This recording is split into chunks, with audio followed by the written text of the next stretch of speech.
Come crawling faster. Obey your master. Welcome to the Disembodied Screams podcast. Those returning, thank you. Those new to this podcast, welcome. Now let's dive right into this cover. This cover, I have loved this cover for a very long time. A little brief history of Master of Puppets. I got this back in '86 when it was brand new. Yeah, I'm an old dude.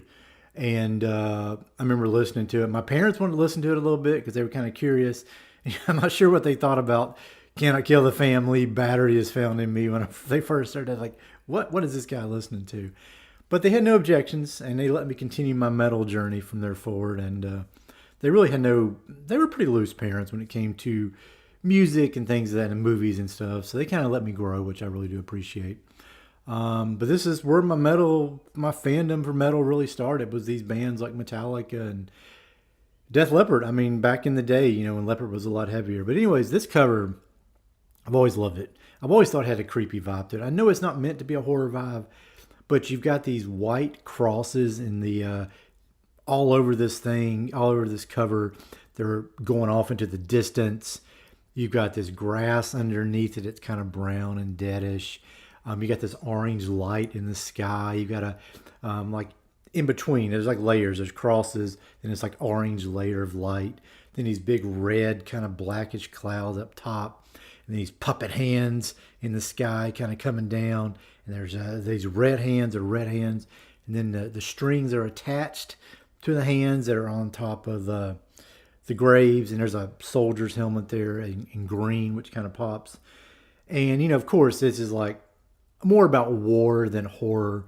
About leaders leading us like puppets in wars and everything. But I've always thought this cover had a really creepy vibe to it. Just this very ominous vibe to it, ominous tone to it. So that's kind of what the podcast is for too, is to find horror and stuff you may not necessarily see horror in. Like Black Dahlia Murder, there's plenty of horror there. But maybe you don't see horror as much in Metallica until you stop and look at it a little closer. That's why I'm doing this horrific big four the next few weeks, because I want to dive into these four big artists and find a little horror in there. And Metallica's Master of Puppets, this cover has tons of horror in it if you look close enough, like I just highlighted. And with all that said, I'm going to go ahead and rate the cover now, and that cover number is a 4. So on the scale of 1 to 6, Mr. Rogers' Neighborhood at number 1, Freddy's Nightmares at number 6. Metallica's Master of Puppets cover is a number 4. It's leaning a little more towards Freddy's Nightmares than it is towards Mr. Rogers' Neighborhood, because it's just got a nice ominous vibe and tone to it. Moving on to the title, there's where the horror stops. This title, folks, Master of Puppets, unless you're talking about like Puppet Master, the movie from back in the day. How many sequels were there? 17? Something crazy like that for Puppet Master. The title's a 1.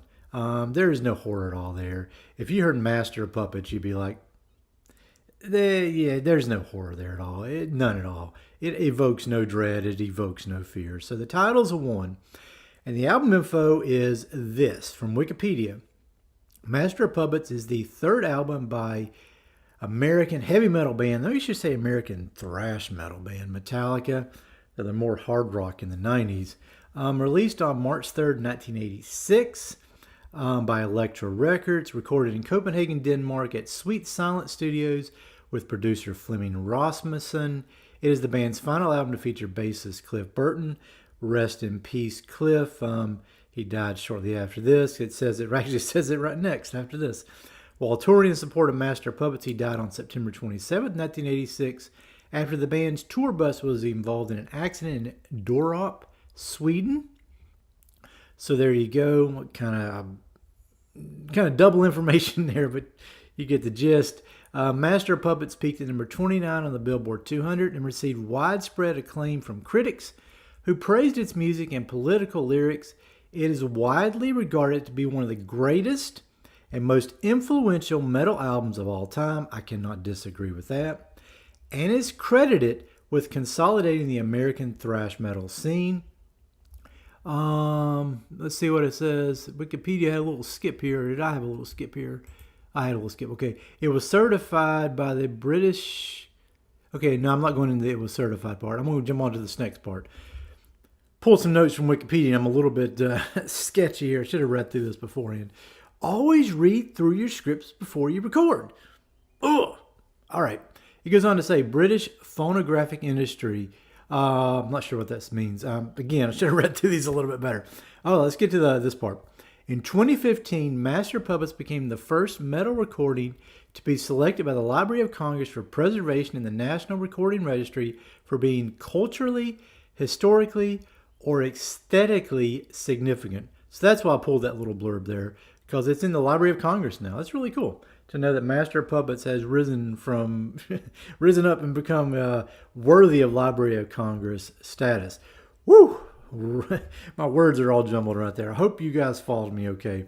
If you're watching on Spotify or YouTube, you can see it on the screen, and maybe you can read through it a little better, or pause it and read through it a little bit better there if I did screw things up. Or if I did screw it up and you're listening to this, just go to Wikipedia and read through it on your own. There's plenty of good information there. All right, personnel for Metallica.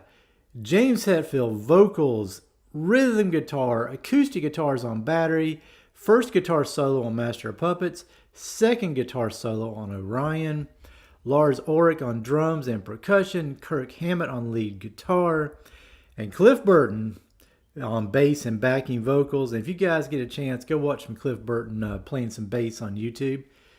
Dude was a master. Dude was a master and an absolute loss to this world. He was just iconic. In the little bit of time we had Cliff Burton, he was iconic. He is iconic. Singles. I was surprised to find there was a single for Master of Puppets. I had no idea because Metallica, if memory serves, One was their first video, and there was a lot of controversy back in the 80s. I remember that controversy, like, oh my God, Metallica's selling out, and they're releasing a video for One, because they didn't release videos. So I was surprised to see there was a single for Master of Puppets, July 2nd, 1986. So I'm not sure where that single went to. Words Don't Like Me Today. I don't know where that single went to. Went on top 40, top 200, whatever. There was no YouTube at the time, so I'm not sure. I didn't know there was a single to Master of Puppets. I really didn't. So that was a new one on me. But look up the history of One and how much controversy that caused. Little did people know that after Injustice for All, how much what Black would be like and Load and Reload would be like. They're talking about selling out then people started screaming more about selling out after that, which I totally disagree with. I don't think they sold out at all on Black or Load and Reload. What I saw was a band that was just going through the changing of the times. They're like, thrash metal's not going to work in the 1990s. We got to do something different. And maybe they got a little bored with it too, wanted to do something different. So kudos to Metallica for having the balls to actually shift gears and do something different. And I've said this before to a lot of my friends and to people who listen. Without Black, Load, and Reload, we wouldn't have Metallica that we have today. We just would not. They really survived because they adjusted. Kudos to them for that. All right, moving on. Big spiel. Didn't mean to get into that. Track listing goes like this: Battery, Master of Puppets, The Thing That Should Not Be, Welcome Home Sanitarium, a personal favorite, Disposable Heroes, Leper Messiah, Orion, and Damage Incorporated, closing out this thrasher piece. And looking through these songs, I'm going to rate these songs too, folks, and there's really not much horror to be found here. There was one song, which one was it? Was it The Thing That Should Not Be? Yeah, that's what I wrote in my notes. The Thing That Should Not Be is heavily inspired by H.P. Lovecraft. That helped to elevate the songs up to a 2.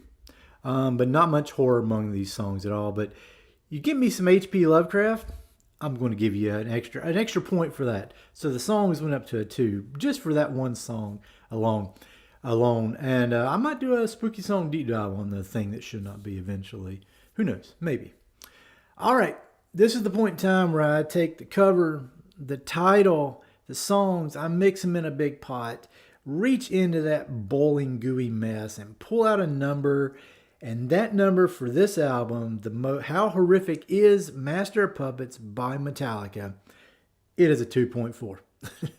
It is not very horrific at all, except for that cover. That cover is fire when it comes to horror. There's a lot of great horror to be found in that cover. Beyond it, other than the thing that should not be, there's not much horror to be found in Master Puppets. But this album is a masterpiece for a reason. Even without the horror aspect, this album is a masterpiece through and through. It helped to really take Metallica from, not sort of a small band. They were really growing with Ride to Lightning, from Kill 'Em All to Ride to Lightning. But this album really just put them into the next stratosphere and really launched their career, and then helped really launch thrash. So, kudos to this one for becoming a thrashterpiece throughout the years. All right, let me drum maker here, close out the episode. If you like what you hear, don't forget to tap the follow button. Basically, if you're on the podcast platform, find a way to give this thing some love. Like it, share it, subscribe. Whatever your podcast platform asks you to do it. I've got a new subscriber now. Hopefully by the time this episode comes out, there'll be some more subscribers. It's growing. I'm really happy with the podcast side of things. I'm really podcast. Gotta give a little golf clap to the podcast. Doing good. But YouTube, you suck. I don't know what's going on with YouTube. My stuff's sitting at 0 views. I do movies. I do music on YouTube. I'm sorry, algorithm, that I do that, but I like both of those aspects. And it's all underneath the horror umbrella. So it's not like I'm just doing Yanni for music and then doing Terrifier 3 for movies. I'm doing horror within music and movies. So why can't the algorithm figure that out? I don't know. But if you're on YouTube, like and subscribe. And of course, share it with your friends. If you do enjoy this, let them know I'm doing some really good stuff. All right, go out today. Grab the Metallica album, Master of Puppets. Crank it as loud as you freaking can. And let everyone know around you that this is an awesome album. And you need to listen to it as much as I need to listen to it. Be good.